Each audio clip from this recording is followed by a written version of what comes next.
Yo, what is going on, guys? Welcome back to yet another video. As always, a reminder to like and subscribe. Guys, if you want to support my channel, there's two things you can do. You can like this video and you can subscribe. Let's do this. So we're looking at the false promises again. I did a video on this about a week ago on a Killing Wind Rampage roll, and it was really nice, and I thought it was the best roll.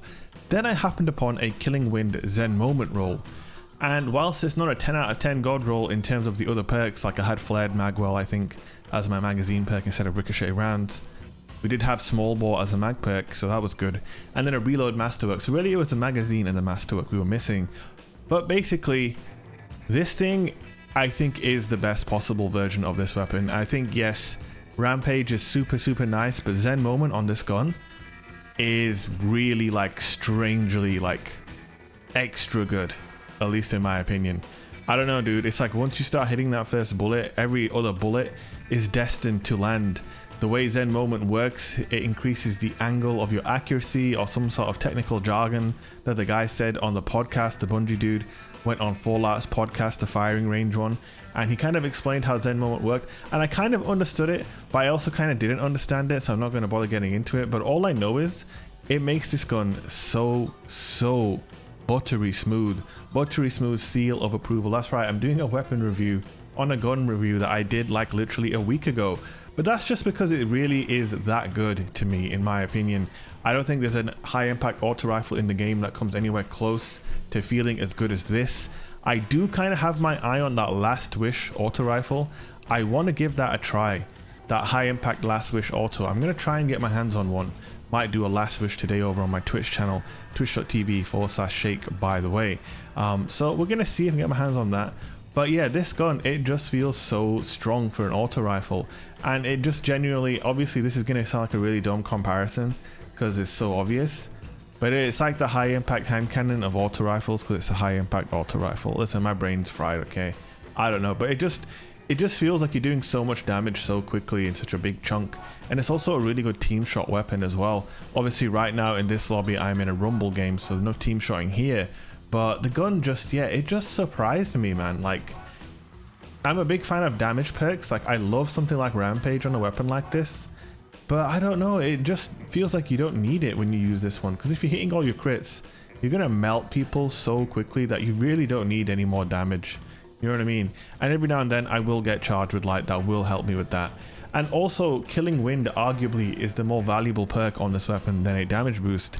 And one of the huge things about Killing Wind that kind of goes unnoticed sometimes is the strafe speed boost that you get from the movement boost from Killing Wind. It allows you to absolutely outstrafe your opponent, and when you're strafing that fast with a weapon that hits this hard, it is quite a unique combination, because obviously, typically speaking, strafing super fast is not, you know, necessarily encouraged with a weapon like this. Don't know what I'm doing here, man. I don't know how my sword didn't kill him, but I finished him off, but that would have been so flashy.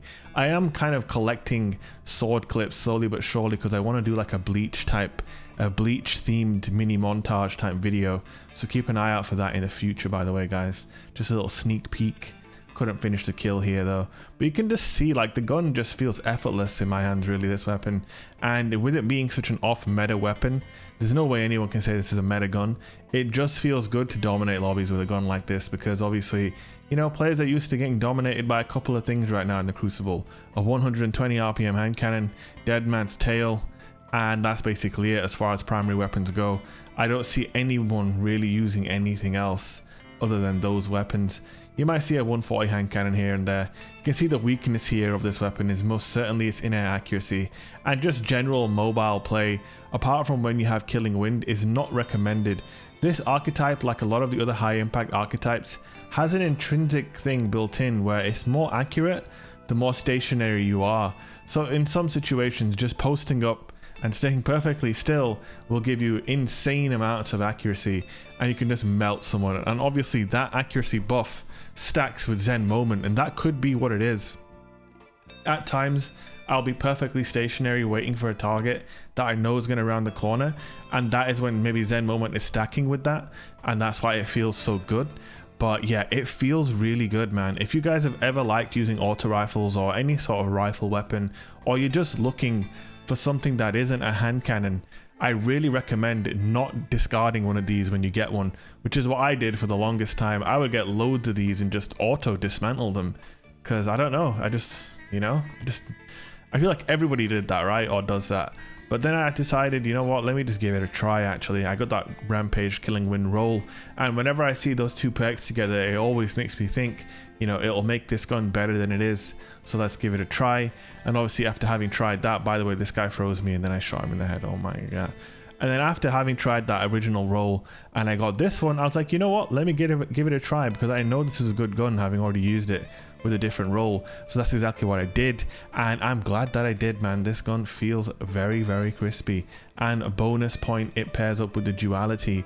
And you know what, high impact auto rifles are not bad at all with duality, man.